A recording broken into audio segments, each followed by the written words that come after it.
Hey, my name is Aiden Carcano. And I'm Micaiah Murphy. And you're watching the Bearcat News Network.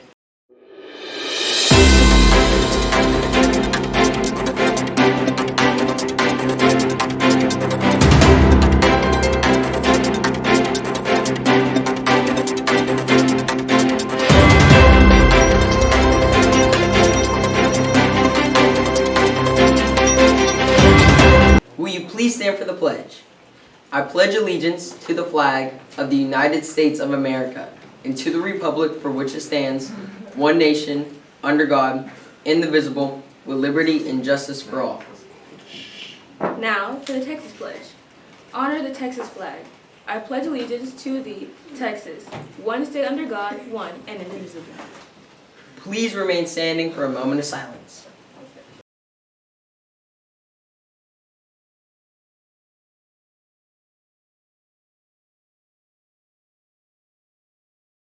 For this Wellness Wednesday, what would happen if you didn't drink water?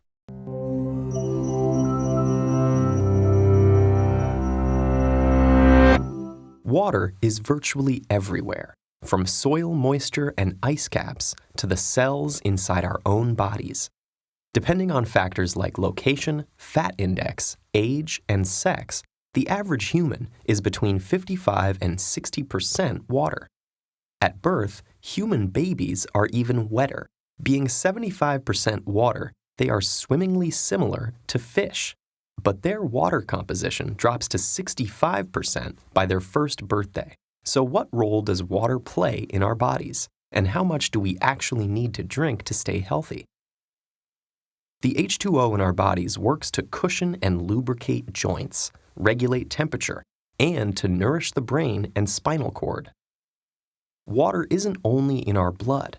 An adult's brain and heart are almost 3/4 water. That's roughly equivalent to the amount of moisture in a banana. Lungs are more similar to an apple at 83%, and even seemingly dry human bones are 31% water. If we are essentially made of water and surrounded by water, why do we still need to drink so much? Well, each day we lose 2 to 3 liters through our sweat, urine, and bowel movements, and even just from breathing. While these functions are essential to our survival, we need to compensate for the fluid loss. Maintaining a balanced water level is essential to avoid dehydration or overhydration, both of which can have devastating effects on overall health. At first detection of low water levels, sensory receptors in the brain's hypothalamus signal the release of antidiuretic hormone. When it reaches the kidneys, it creates aquaporins, special channels that enable blood to absorb and retain more water, leading to concentrated dark urine. Increased dehydration can cause notable drops in energy, mood, skin moisture, and blood pressure, as well as signs of cognitive impairment.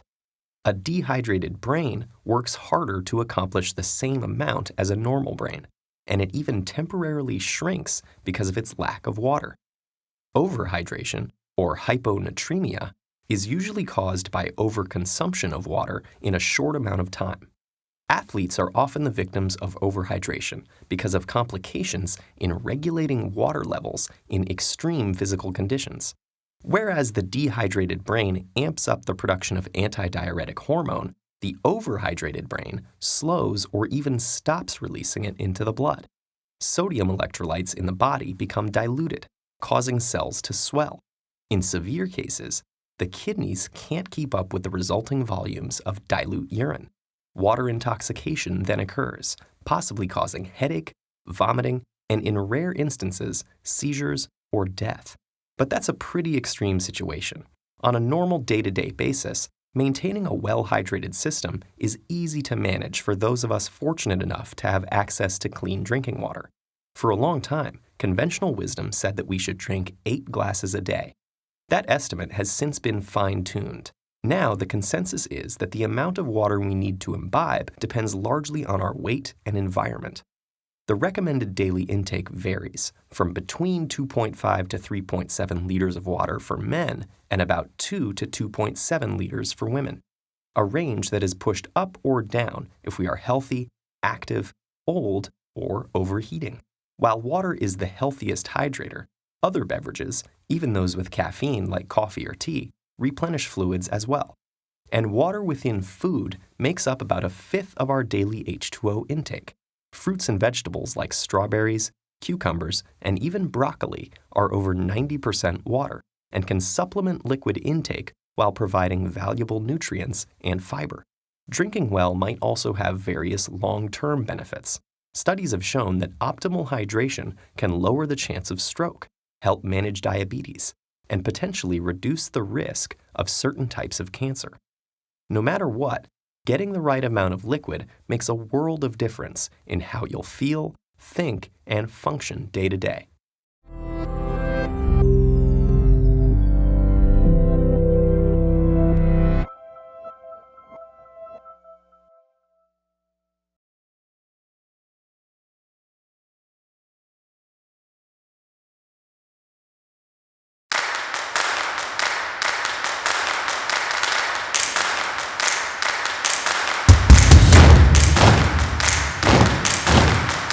Congratulations goes out to the 7th and 8th grade tennis team for their strong showing in Saturday's district tournament.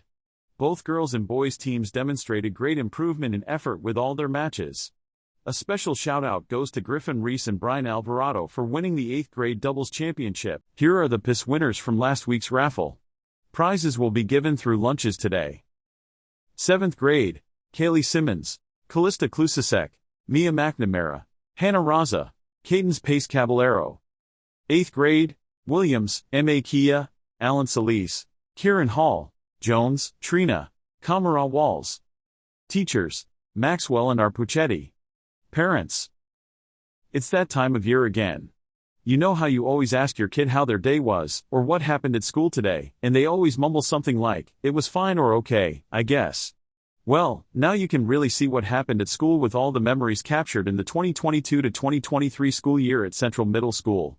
This year's yearbook, Diary of a CMS Bearcat, is only $40 and can be purchased at Jostens Yearbook Avenue through this link, or you can use your phone and scan the QR code.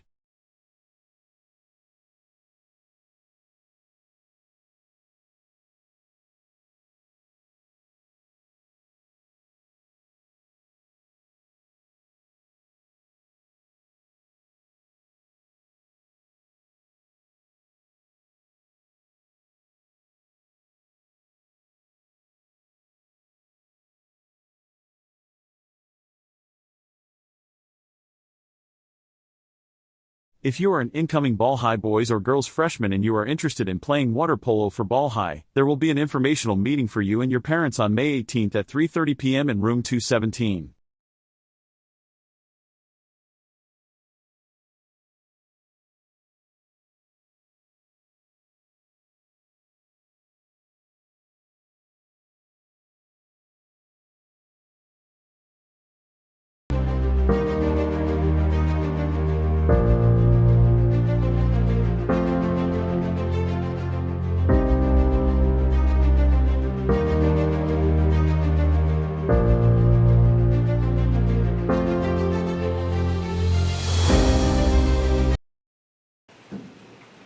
Here is today's riddle.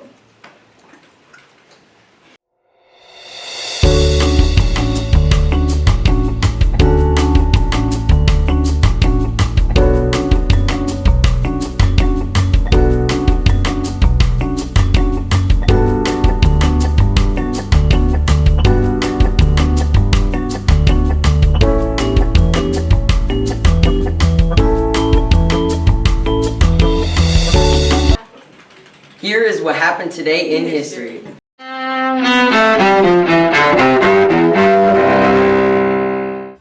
May 10th, 1869.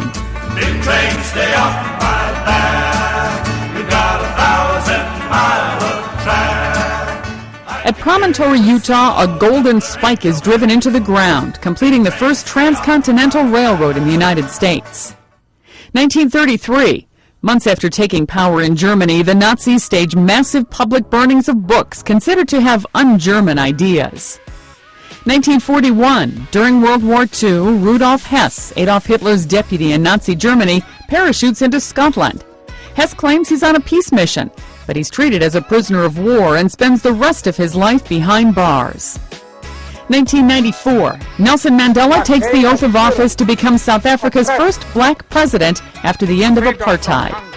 Also that same year, in Illinois, serial killer John Wayne Gacy is executed by lethal injection for murdering 33 young men and boys during the 1970s. And 1960.